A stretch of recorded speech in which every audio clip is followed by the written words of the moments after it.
Well, I think it's time we talk about Secret Lairs. Hey everyone, thanks for tuning in. I'm the Nerdy Attorney, and I have some Secret Lairs for us to open and to talk about. I have not seen anything about bonus cards on this, so I'm a bit curious. But before we dive in, make sure you like, subscribe, hit that bell button, do everything you can to let the YouTube algorithm know that you like this content and you want to see more as we sit here and wax philosophic about Secret Lair, Magic the Gathering, and of course, the Spider-Man set, as we're beginning to move on to the Avatar hype cycle, even though this set just very recently came out. First and foremost, I wanted to remark on the new packaging. I mean, I kind of like it. The simplistic black packaging of Secret Lairs to this point in time was very appealing, but now, I don't know if they're hoping to be able to help LGSs be able to have a way to display these a little bit better in order to sell them in the future. I wasn't sure exactly what's happening with these in terms of being provided to local game stores afterwards, after the release had come out, almost like how some of the Deadpool Secret Lairs and stuff were made available to WPN stores in order to have them be on their shelves. So here's the packaging here. And wow, that's cool. If the Galaxy Foil Secret Lair was a disappointment, just looking at these right off the bat, it's the opposite. My goodness, these look even more crisp than the oil slicks. They even seem a little bit more legible than the oil slicks. I'm not sure what they did. It's almost like they added here, once I get it out of the very, very thick packaging, they've added more color here. I'll have to compare this to some of the oil slicks from All Will Be One, but I am very happy with these so far. Oh yeah, they look stunning. I'm so glad I picked up two of these.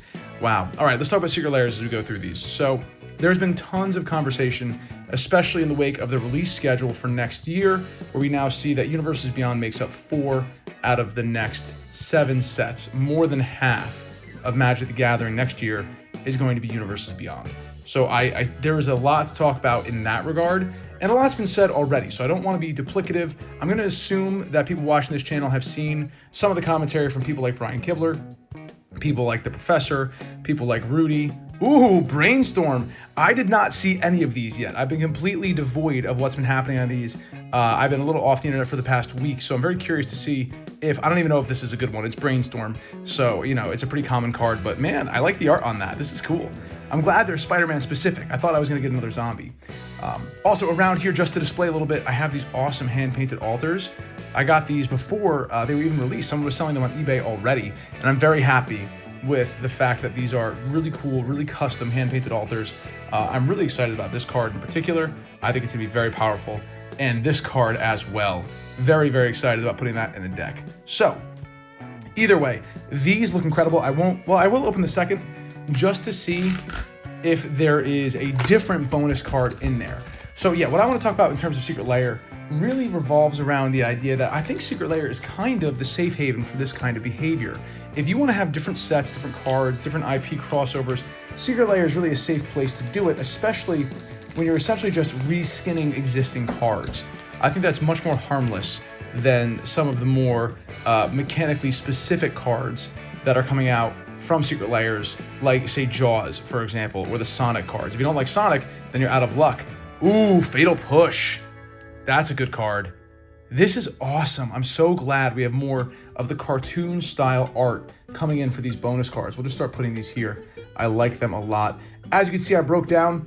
I did actually sell my Chocobo for the Soul Stone in the Thanos treatment. I think it was a good choice. I made a little bit of money off the Chocobo. That's typically not my goal, but now running the channel, any way I can make it more sustainable, definitely comes into play here. So next, we're going to look at the Villainous Plot set from Secret Lair.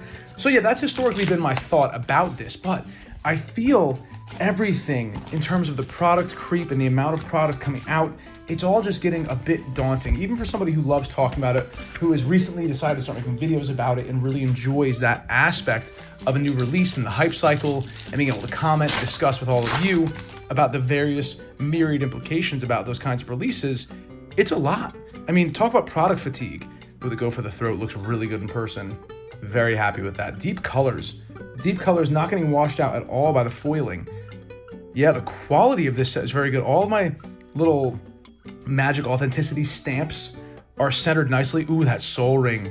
That looks really good too. There's a real depth to the color that's not being lost here in the foiling, which I like to see. That was a real problem in some other ones. Harmonize! Ooh, with Spider-Punk on there, Spider-Ham, Spider-Gwen, Miles in the background. This is awesome. I'm a big fan of these. That is a really cool sort of extra bonus sheet with this set. I was hoping it would be specific. So back to what I was talking about. The product fatigue is a very real aspect of all these Secret Lairs. I mean, just today, at the time of recording this video, I just picked up the latest Secret Lair, and they're already advertising the next Secret Lair.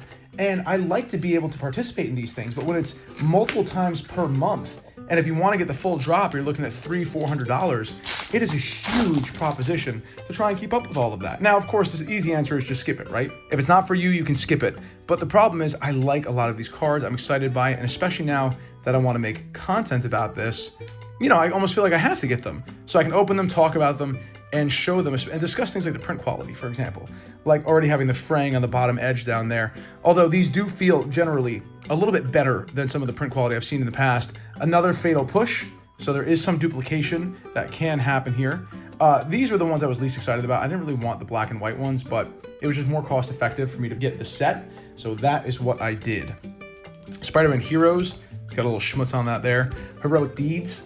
So yeah, I think the Secret Lair was a really good place for the kind of shenanigans that the IP crossovers were doing. But now that there's so many of them, man, how many products can Wizards sell in a quarter before people are just going to say, you know, enough is enough? I can only have so many binders full of cards before I'm just sick and tired of the whole endeavor. So at the end of the day, I never, ever want to say that something that is fun for someone should be looked down upon or made fun of. There's a lot of really good aspects to Secret Lair, and like Ephemerate, awesome. I can't wait to have this in with my Avatar set. I know it's absurd, but if you want to go into this new IP Universes Beyond sort of blend, it's kind of fun watching them all coalesce together in a deck. Ooh, the Lightning Greaves look good in person there. Again, really nice print quality, nice centering. Here's the Soul Ring. There were so many more things they could have done with it, but here I am. I got it anyway. The Command Tower, it's nice having the two Command Towers for the villain and the hero, but again, they'll never be in a deck together because it's a singleton format with Commander, essentially. So there's it's a cool dichotomy, but you only really appreciate it in a binder.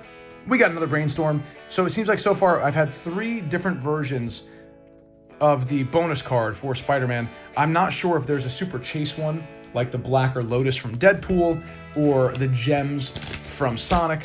So yeah, that's my initial thought on Secret Lair, is that the product fatigue alone is taking away from it. And some of the weird crossovers, like Furby, for example, I actually think work in a weird flavor way. Roast me in the comments below if you need to. But the fact that we went with the horrifying kind of creepy Furbies, as a lot of them, I think is just a really hilarious juxtaposition. And then here's the Daily Bugle. I really like these. I think these were very creative. I'm very excited to get these. Factor Fishing, what a great card. Frantic Search, use this one a lot, great card as well. The foiling does take away a little bit of the color on these. I was a bit worried about that, but I do tend to prefer foil cards over non. Scheming Symmetry, a really cool tutor. I just discovered this last year, so cool to have a Spider-Man treatment of it. Blasphemous Act, an absolute classic. Impact Tremors, and Brainstorm. So, you know, those are my initial thoughts on Secret Lair. It is a bit meandering. Now, the release schedule. I think that 6 sets a year is a lot, right? 4, I think, was the right number. I'd love to return to that to get to a point where, for me, it's the nostalgia factor. I think we're ruining the potential for new sets to have that deep nostalgia because we're not getting enough time to sit with the sets, to ruminate in the new meta, to try and find new creative combinations with the cards that were just released. How are you supposed to build an affection for a deck in the same way I love my Chatterfang deck if I'm changing out the cards every month and a half in order to accommodate power creep, new treatments? It makes my deck too fungible, as opposed to, oh great, a brand new set came out, I found 2 new cards I got to slot in, I'm going to take a month to see which ones I like, I'm going to game test them and work through it. But no, you're already realizing, well, why put in this card when next month an even better version of that's coming out in Avatar? You know, those kinds of complicated decisions in deck building get cheapened when everything feels so impermanent and makes it feel like it's going to go by in a flash, which it essentially is. Dark Ritual, that looks awesome. Oh, that's Power Stance right there. That's very cool. Peer into the Abyss, I love the Venom stuff. I think this one was an absolute hit, and seeing it in person, even more so. Wow, these fit in really nice with like a magic look. Oh, Tendrils of Agony. Yeah, I like these a lot. So, last one, we got Fatal Push. So I think Harmonize might be one of the better ones there, but either way, very happy to have those. that is the end of the Magic Secret Lair Spider-Man collection. It took a little longer for them to ship than I'm used to. The real hero in my mind are these incredible lands. I am very, very happy with the way these turned out, and I think they're going to find their way into many of my decks. So yeah, at the end of the day, I think this one was fine. Could have been better. This was inspired, amazing. I think that these look incredible. This was lazy, and the Soul Ring was a complete miss from that particular set. I'm glad the bonus sheet was special cards and not just a new zombie or something of that nature. So generally quite happy with how this entire Secret Lair went. But again, there's just too many of them. I think it's that simple. It's not really unique. It's not groundbreaking. There's just too many of them. So let me know in the comments below, what do you think about Secret Lair in isolation? And then also, what do you think about Secret Lair in combination with just the aggressive release cycle and the aggressive sales that are coming our way from Wizards of the Coast? Are you finding it still easy to only buy what you want and participate in things you're interested in? Or is it getting increasingly more difficult to do that as these sets continue to come out at a very aggressive pace? Well, short video today. Just wanted to talk about Secret Lair while we open these up and display them for you. But thanks for watching as I open up the Secret Lair set and talk about the cards inside of them and my thoughts generally. I feel like I did ramble a little bit there, but at the end of the day, I just wanted to talk about these cards and kind of put a period at the end of the sentence that was the Spider-Man set and the Secret Lair drop that came along with it. Thanks for watching. Don't forget, play Paper Magic with your friends. I appreciate you stopping by. I'm the Nerdy Attorney, and we will catch you next time. Court is adjourned.